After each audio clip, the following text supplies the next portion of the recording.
여러분 복을 좋아하십니까? 복을 싫어하는 사람은 없습니다. 저도 복을 좋아합니다. 우리 민족은 매우 복을 좋아하는 민족입니다. 새해 시작을 새해 복 많이 받으세요 라는 덕담으로 시작합니다. 그리고 좋은 덕담이지요. 중국 사람들은 한자 복복자를 써서 이렇게 복복자를 거꾸로 집에다 달곤 합니다. 그 이유는 복이 내려온다고, 거꾸로 놓아야 복이 내려온다는 의미로 그렇게 걸어 놓습니다. 그들이 얼마나 복을 좋아하는지 보여주는 풍습입니다. 제가 어릴 때만 해도 복복자가 참 많았습니다. 이불에도, 수건에, 베개에도, 수건에도 있죠. 그리고 어디 수저에도, 방석에도, 문갑에도 이 한자 복복자가 참 많았습니다. 우리 일상 용어에도 복덩어리, 복주머니 이런 말을 비롯해서 복 나간다, 복 들어온다, 점도 복점이 있고 복스럽게 먹는다. 우리 일상 속에 복이라는 단어는 깊숙이 들어있는 단어입니다. 복 받는 다음에 길 가다 돌을 쌓아놓기도 하고 또 돌을 가져오기도 하고 이름을 적기도 하는 우리 민족은 그렇게 복을 사모하는 민족입니다. 그런데 여러분, 복이 과연 무엇일까요? 우리가 복이라고 말을 많이 쓰고 축복도 하는데 과연 복이 무엇인지는 사람마다 좀 다른 것 같습니다. 이 복이라는 단어가 언제부터인가 행복이라는 단어와 함께 쓰기 시작했습니다. 행복. 듣기만 해도 참 좋은 단어입니다. 저는 중학교 때 아리스토텔레스라는 철학자를 처음 배울 때 그가 인간의 행복을 추구하는 존재다라는 말을 했다고 해서 깜짝 놀랐습니다. 너무나 정확한 것 같았습니다. 어린 마음에 맞아, 우린 다 행복을 추구하며 사는 것 같아. 정말 어떻게 저렇게 멋지게 정의할까? 이런 생각을 한 적이 있습니다. 그렇습니다. 아리스토텔레스는 인간 왜 사는가에 대한 답변으로 행복하기 위해 산다, 행복을 추구하는 존재다라는 답을 내놓았습니다.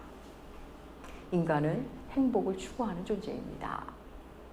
오늘 우리가 함께할 시편 1편은 복이라는 단어로 시작합니다.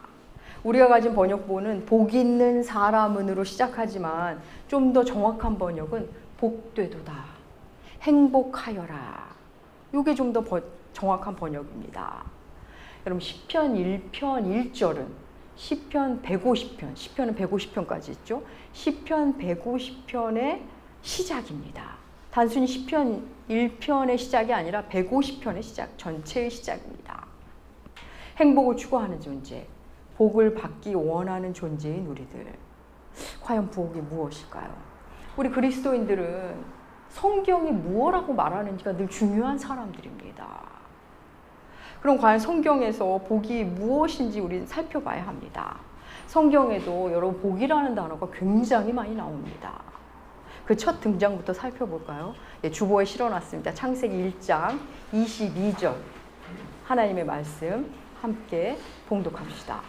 하나님이 그들에게 복을 주시며 이르시되 생육하고 번성하여 여러 바닷물에 충만하라. 새들도 땅에 번성하라 하시니라. 예, 하나님이 그들에게 복을 주십니다. 여기서 그들은 사람이 아닙니다. 하늘의 새와 바다의 생물들입니다. 하나님은 하늘의 새와 바다의 물고기를 만드시고 그들에게 복을 주셨습니다. 그리고 그 다음에 또 누구에게 복을 주시냐면 창세기 1장 27절에서 28절 상반절까지 함께 읽으시겠습니다. 하나님이 자기 형상 곧 하나님의 형상대로 사람을 창조하시되 여자를 창조하시고 하나님이 그들에게 복을 주시며 하나님이 그들에게 이르시되 생육하고 번성하여 땅에 충만하라. 예, 하나님이 사람을 지으시고 제일 먼저 하신 일이 사람에게 복을 주신 일입니다. 하나님은 사람에게 복을 주셨습니다. 또 이어서 볼까요? 창세기 2장 3절 이어서 함께 봉독하겠습니다. 하나님이 그 일곱째 날을 복되게 하사 거룩하게 하셨으니 이는 하나님이 그 창조하시며 만드시던 모든 일을 마치시고 그날에 안식하셨습니다. 예, 하나님은 생물에게 복을 주셨고 그리고 사람에게 복을 주셨고 그리고 한 날에게 복을 주셨습니다.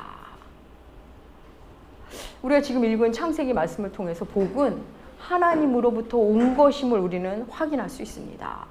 성경은 복이 하나님과 관련된 단어임을, 복의 출처는 하나님임을 명백하게 성경을 통해 밝히고 있습니다.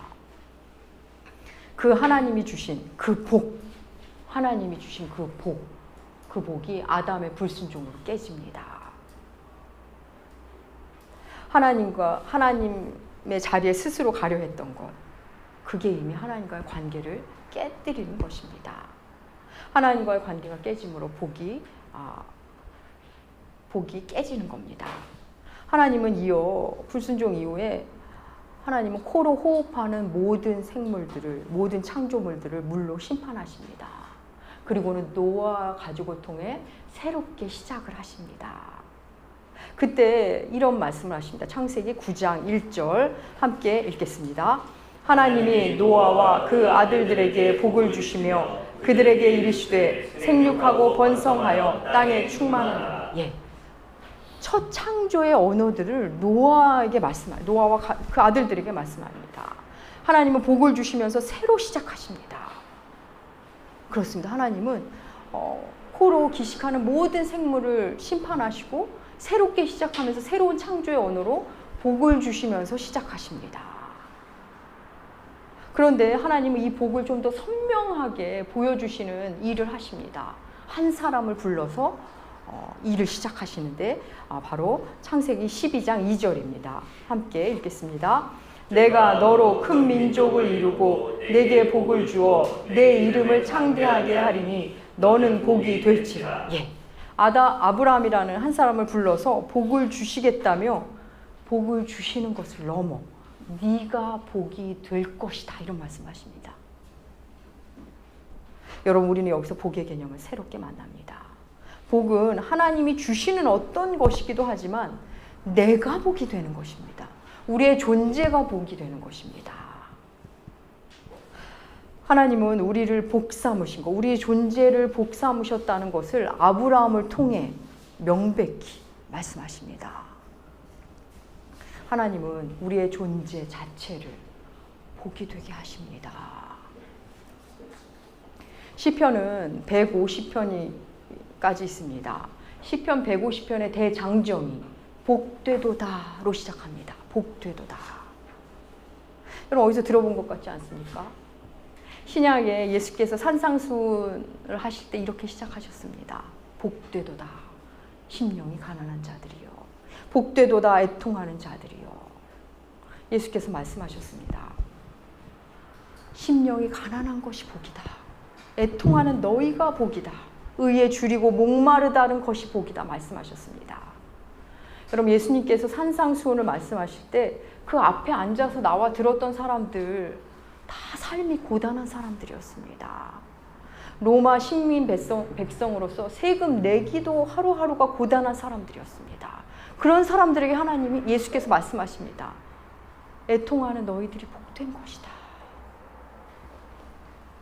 여러분, 그들이 그 말의 의미를 알았을까요? 몰랐을 겁니다. 그들은 어리둥절했을 겁니다. 자기들이 생각하는 복과 다른 복을 얘기하시기 때문입니다. 예수께서는 지금 그 자리에 앉아 주의 말씀을 듣는 그들에게 지금 이 자리에 나와 있는 너희가 복되도다 말씀합니다. 사랑하는 여러분, 예수 앞에 앉아 있는 것 자체가 이미 복입니다. 사람을 창조하시고 맨 먼저 주신 그 복, 하나님이 만드신 그 존재로 사는 것, 하나님의 형상을 구현하는 존재, 하나님과 연결되어서 사는 것, 여러분, 그게 복입니다. 성경이 말하는 그 본질적인 복은 세상이 말하는 복, 특별히 자본주의에서 말하는 복, 우리가 늘 들어왔던 그 복과는 좀 방향이, 각도가, 그 결이 다릅니다. 때로는 정반대일 때도 있습니다. 하나님 우리에게 복을 주시는 분이고 우리가 복이 되기를 원하십니다. 복으로 만들어 가십니다. 그래서 무엇이 복인지를 성경을 통해 내내 말씀하십니다. 여러분, 이 복이라는 주제로 성경을 한번 읽어보셔도 아주 흥미진진하실 겁니다. 창세기에서 시작한 이 복의 이야기는 요한계시록까지 계속됩니다. 우리 요한계시록 공부할 때 나눴지만 요한계시록에도 복되도다 하며 7번이나 그 표현이 나옵니다. 여러분, 예수님을 만나면, 말씀을 만나면 복의 개념이 새롭게 정립됩니다. 사실 예수를 믿는다는 것은 행복의 기준이 조금씩 달라진다는 것을 의미하기도 합니다. 그래서 세상이 말하는 복이 아니라 성경이 말하는 복을 사모하기 시작합니다. 저는 오늘 말씀을 준비하면서 어쩌면 우리들이 그렇게 복을 좋아하는 것은 하나님이 주신 그 복에 대한 그리움이 아닐까. 다소 왜곡된 부분이 있을지 몰라도 하나님이 주시는 그 복을 영혼 깊숙이 흠모하시는 것은 아닐까. 그 갈망이 그렇게 드러나는 것은 아닐까라는 생각을 해보았습니다. 시편은 시입니다. 여러분, 시편은 시라는 것을 기억하시고 읽으시면 좋습니다. 읽어야 합니다. 시라는 장르가 그렇듯이 시편 역시 은유와 상징의 언어로 인간의 감정을 그대로 담고 있습니다. 이 시편은 150편까지 있죠. 이 시편 150편을 여는 시편 1편. 이거는 시편 1편은 시편 전체를 여는 서시입니다. 여러분, 작가들이 책을 쓰면 맨 앞에 서문을 씁니다. 정성스레 씁니다. 그 책을 열어주는 작가의 언어입니다. 그런데 시인들은 서문 대신 서시를 쓰기도 합니다. 우리에게 가장 많이 알려진 게 아마 윤동주 시인의 서시일 겁니다. 머릿말 같은 시입니다. 그래서 시편 1편은 시편 150편을 열어주는 서시입니다. 여러분, 작가들은 말씀드린 대로 머릿말을, 서문을, 서시를 얼마나 정성스럽게 쓸까요? 자기 작품의 전체를 보여주는 겁니다. 그래서 이 맨 앞에 말이 이 앞으로 나올 이 책 전체를 압축하기도 하고 주제를 담기도 하고 그 방향성을 이렇게 알려주기도 합니다. 여러분, 작가들이 서문을, 서시를 언제 쓸까요? 작품을 다 쓴 다음에 씁니다. 마지막에 씁니다. 맨 앞에 자리하지만 다 쓰고 나서 맨 마지막에 쓰는 게 서문이고 서시입니다. 시편 역시 시편 전체가 묶이고 그리고 하나로 묶이면서 서시로 시편 1편이 맨 앞에 오게 된 것입니다. 그래서 시편 1편은 시편 150편의 내용들을, 흐름들을 압축하고 있습니다. 그런데 그 시편 1편이 복되도다로 시작합니다. 복되구나, 복되도다, 행복하여라로 시작하는 겁니다. 여기서 흥미로운 것은 여기서 나오는 복이 복수형으로 쓰였습니다. 우리도 복을 강조할 때는 복덩이다 라는 말을 합니다. 그냥 복 하나로 말하기에는 너무 아까워서 복덩이라고 말을 하듯이 이 시편의 시작도 복이 참 많구나, 복들이 모여 있구나, 뭐 이런 뉘앙스로 받으시면 될 것 같습니다. 그런데 우리가 이 시작에서 우리가 유의해야 할 것은 이렇게 하면 복 받는다라는 것이 아닙니다. 이렇게 하고 있는 그것이 복되도다라는 감탄입니다. 다시 말해 복을 현재형으로 보고 있습니다. 이렇게 하면 복 받는다, 이 맥락으로 읽으시면 이 시편 1편을 잘못 읽고 계시는 겁니다. 현재를 보고서 현재 복된 모습을 보고 복되구나 이렇게 말하는 겁니다. 우리들은 때때로 나중의 행복과 나중 복을 위해서 지금의 행복을 유보하며 살곤 합니다. 때때로는 그럴 필요가 있을 때가 있습니다. 교회 안에서도 섬기면 복 받는다, 나누면 복 받는다 이런 말을 합니다. 물론 맞습니다. 그것에 맞는 미래의 복을 하나님이 분명 주십니다. 그럼에도 불구하고 지금 섬기는 그 자리가 복의 자리고 지금 나누는 그 자리가 복이라고 성경은 우리에게 말합니다. 여러분, 복은 현재형입니다. 오늘 이걸 붙잡고 가셨으면 좋겠습니다. 복은 현재형입니다. 멕시코의 한 조용한 어촌에 미국의 한 저명한 경영대학 교수가 휴가차 놀러 갔습니다. 그는 이렇게 산책을 하고 있는데 한 멕시코 어부가 한참 일할 시간인데 고기잡이를 다 철수하고 가는 것 같은 걸 보고 그에게 말을 건넵니다. 안녕하십니까? 아직 일할 시간인 것 같은데 왜 벌써 고기잡이를 그만두고 집에 가시죠? 그 멕시코 어부는 그분에게 말합니다. 우리 가족 먹을 만큼 고기를 잡았고요. 4-8 정도도 충분히 잡았습니다. 그래서 저는 집에 가려고요. 우리 집에 가서 아내랑 점심도 먹고 낮에 낮잠도 자고 아이들과 놀다가 저녁에는 친구들과 기타 치며 놀 것입니다. 그 얘기를 듣고 그 경영학과 미국인 교수가 말합니다. 자기 신분을 말합니다. 자기는 저명한 대학의 경영학 교수라고 말하고서는 자기가 조언을 해도 좋겠냐며 말을 이어갑니다. 오후 늦게까지 바다에 나가 있으면 당신은 지금의 2배 이상 돈을 벌 수 있습니다. 그리고 돈을 그렇게 모으면 1년 안에 당신은 큰 배를 살 수 있습니다. 큰 배를 사면 더 많은 물고기를 잡아서 더 큰 부자가 되고 엄청난 회사를 건립할 수도 있습니다. 어부는 경영학과 교수의 이야기를 열심히 듣습니다. 다 듣고 나서 그에게 질문합니다. 교수님, 큰 부자가 되면 무엇을 할 수 있는 거죠? 그러자 그가 답합니다. 부자가 되면 당신은 언제든지 일을 그만둘 수 있습니다. 은퇴할 수 있습니다. 은퇴해서 아무 걱정 없이 삶을 즐길 수 있습니다. 그림 같은 바닷가에 가서 별장 한 채를 사고 작은 배 하나 사서 그냥 낚시를 즐기면서 아이들과 놀고 아내와 시간을 갖고 친구들과 저녁마다 놀면 됩니다. 그 얘기를 듣고 있던 그 멕시코 어부가 말합니다. 교수님, 저는 지금 그렇게 살고 있는데요. 여러분, 이 이야기가 어떻습니까? 경영학 교수가 말한 그 행복을 이 어부는 지금 현재형으로 살고 있습니다. 여러분, 이 이야기는 게으르게 살아라 이런 얘기가 아닙니다. 대책 없이 살아라는 말도 아닙니다. 현재 내가 갖고 있는 복을 유보하지 말라는 겁니다. 지금의 복을 발견하고 누리라는 말씀입니다. 여러분, 복은 현재형입니다. 나중에 하나님 만나면 되지. 나중에 하나님 복 주실 거야. 그게 아니라 지금의 복을 발견하고 누리시라는 말씀입니다. 이렇게 하면 복 받는다가 아니라 지금 이렇게 하고 있는 것이 복임에 여러분 눈을 뜨셔야 합니다. 시편 1편 1절의 말씀, 악인들의 꾀를 따르지 아니하고 죄인들의 길에 서지 아니하고 오만한 자의 자리에 앉지 않는 면복이 아니라 지금 악인의 꾀를 따르지 않고 죄인의 길에 서지 않고 오만한 자의 자리에 앉지 않는 지금이 복이라는 것입니다. 나중에 천국 가서 예수님 만나고 상급 받으면 얼마나 좋아? 물론 좋습니다.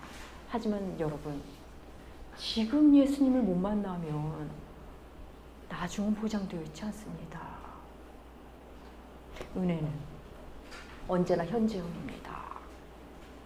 우리의 삶이 언제 마감될지 우리가 모르듯이 하나님은 매일매일의 삶 속에서 우리가 복을 만나기를 너무나 원하십니다. 그리스도인에게는 반드시 현재형의 복이 있습니다. 힘겨운 중에도 복이 있다는 것입니다. 우리가 그 복을 몰라서 누리지 못하고 있는 것뿐입니다. 프랑스 대입 논술고사, 우리의 수능처럼 그들에게도 대입 고사가 있는데 바칼로레아라는 유명한 논술고사가 있습니다. 이 프랑스 대입 논술고사는 아주 철학적인 질문으로 아주 세계적으로 유명합니다. 바칼로레아가 다른 유명한 문제 중에 이런 문제가 있습니다. 스스로 의식하지 못하는 행복이 가능할까? 이것에 대해서 논하시오입니다. 사람들은 아기의 삶을 보면 쟤는 얼마나 행복할까? 엄마가 다 해줘, 먹여줘, 입혀줘, 근심이 없을 것 같아. 얼마나 행복할까? 근데 과연 그 아기가 행복을 누릴까? 이것에 대해 어떻게 느끼시냐에 대한 질문입니다.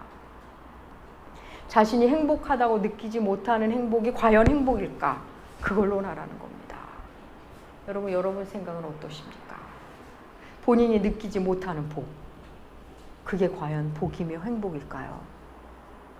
우리 그리스도인들은 자문자답 해봐야 합니다.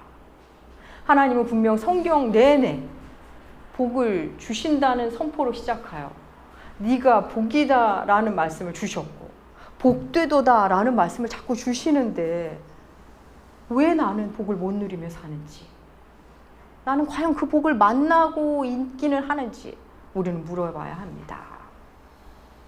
늘 미래형으로 놔두고 사는 건 아닌지 진지하게 물어봐야 합니다. 여러분, 복은 현재형입니다. 아무리 미래 복이 보장돼 있어도 지금 불행을 느끼면 여러분, 그건 불행한 겁니다. 복은 현재형인 동시에 또한 존재형입니다. 존재형이란 말을 제가 뭐 적당한 표현을 몰라서 이렇게 붙여봤습니다. 존재형이라는 말은 내 존재 자체가 복이라는 것을 발견하자는 겁니다. 내 존재 자체의 변화 속에서 발견되는 겁니다. 지금 존재하는 것이 복이라고 여러분 생각해 보신 적 있습니까? 내 사랑하는 자녀가, 내 사랑하는 사람이 그냥 존재하는 것 자체가 내게 복이라고 느껴보신 적이 있으십니까? 우리의 궁극의 복은 그걸 향합니다. 여러분, 시편 139편 14절은 이렇게 말합니다. 공동 번역으로 주보에 실었습니다. 시편 139편 14절 함께 읽겠습니다. 내가 있다는 놀라움, 하신 일의 놀라움. 이 모든 신비들 그저 당신께 감사합니다. 당신은 이 부분을 똑똑히 다 아십니다. 예, 내가 있다는 놀라움, 내가 존재한다는 신비. 여러분, 이것만 발견해도 우리의 신앙은 새로운 국면으로 접어듭니다. 존재로서의 행복. 여러분, 사랑에 빠지면 내가 살아있다는 게 얼마나 행복한지 모릅니다. 우리의 존재를 다시 발견하게 됩니다. 여러분, 그리스도인은 자기 존재를 새롭게 발견하는 기쁨을 하나님이 주십니다. 10년 전에 내가 나를 바라보던 눈이 달라지고, 지난달에 내가 만났던 나의 존재감, 그리고 오늘 느끼는 나의 존재감이 자꾸 달라지는 기쁨을 주십니다. 내가 나로 존재하는 게 놀랍습니다. 내가 다른 사람이 아니라 나로 존재한다는 신비, 그리고 그 나를 하나님이 사랑하신다는 사실, 그 사실을 만나는 곳에 우리 복의 중심이 그 뿌리가 있습니다. 그러면서 내가 변화하는 기쁨을 만납니다. 여러분, 그게 진짜 복입니다.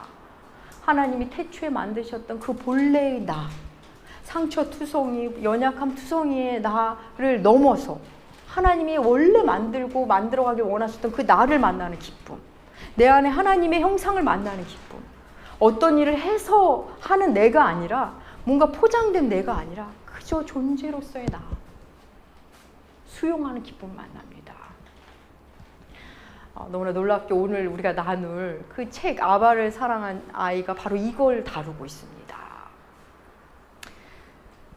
사랑하는 여러분, 시편 1편을 읽고 나면 두 가지 이미지가 남습니다. 하나는 시냇가에 심은 나무.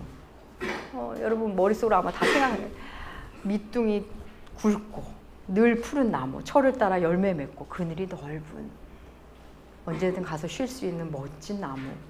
그 이미지가 하나 남고, 또 하나는 바람에 이리저리 날리는 가벼운 메마른 겨. 그 이미지가 남습니다. 이 두 가지 상반된 이미지는 두 가지 길을 의미합니다. 의인의 길과 악인의 길입니다. 이 부분에 대해서는 이제 다음 주에 좀 더 본격적으로 다루도록 하겠습니다. 예수 믿고 복 받자는 말. 교회 다녀서 복 받자. 복의 개념을 어떻게 정의하느냐에 따라 맞는 말이 될 수도 있고 틀린 말이 될 수도 있습니다. 하나님과 관계를 잘 맺고 나를 새롭게 만나고 나를 새롭게 사랑하고 하나님께 영광 돌리는 게 복이라는 전제하에 그 말을 말한다면 너무나 맞는 말입니다. 하지만 이 땅에서 돈 많이 벌고 유명해지는 것, 그 세상에서 말하는 그 복이라면 틀린 말입니다. 사랑하는 여러분, 세상이 말하는 복은 계속 우리를 속입니다. 많은 돈과 유명세, 나이에 맞지 않는 건강하고 젊은 육신, 물론 그것도 때때로 복입니다. 복입니다. 감사해야 할 복입니다. 하지만 그것은 복의 그림자일 뿐입니다. 참된 복일 수는 없습니다. 결국 바닥을 드러낼 뿐입니다. 그것을 복이라고 생각하는 자에게 전도서는 우리에게 이렇게 말했죠. 헛되고 헛되며 헛되고 헛되니 모든 것이 헛되도다. 사랑하는 여러분, 이제 복의 개념 다시 정리되시기를 축복합니다. 하나님이 없는 복, 예수 그리스도가 없는 복, 그건 여러분 빈 껍데기일 뿐이고 시간이 지나면 허무감만 던져줍니다. 그림자일 뿐입니다. 사랑하는 남교회 교우 여러분, 시편 73편 28절은 우리에게 이렇게 말합니다.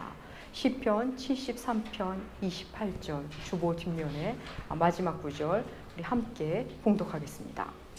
하나님께 가까이 함이 내게 복이라. 내가 주 여호와를 나의 피난처로 삼아 주의 모든 행적을 전파하리라. 사랑하는 여러분, 하나님을 가까이 하는 것이 내게 복입니다. 세상은 우리가 이 복을 못 보고 못 누리도록 장벽을 치고 눈멀게 하고 장애물을 놓습니다.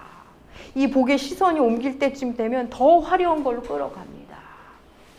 우리의 감정을 자꾸 모아갑니다. 시선을 끌어갑니다. 사랑하는 여러분, 진짜 복이 무엇인지 신앙의 연수만큼 눈을 뜨게 되어 있습니다. 하나님을 가까이 함이 우리 인생, 사람의 삶의 최고의 복입니다. 사랑하는 남교회 교우 여러분, 여러분의 남은 인생 진정한 복을 만나 현재형의 복을, 존재로서의 복을 만나시는 여러분들 되시기 축복합니다. 기도하겠습니다. 하나님 아버지 감사합니다. 복이 무엇인지, 행복이 무엇인지 주 안에서 다시 정립하게 하여 주시옵소서. 엉뚱한 것 쫓아다니며 복이라 착각하지 말게 하시고 하나님을 가까이 하니 복임을 너무 돌아서 만나지 않게 인도하여 주시옵소서. 예수 따라 사는 삶이 복임을 우리로 알게 하여 주시옵소서. 감사드리며 존귀하신 예수님의 이름으로 기도합니다. 아멘.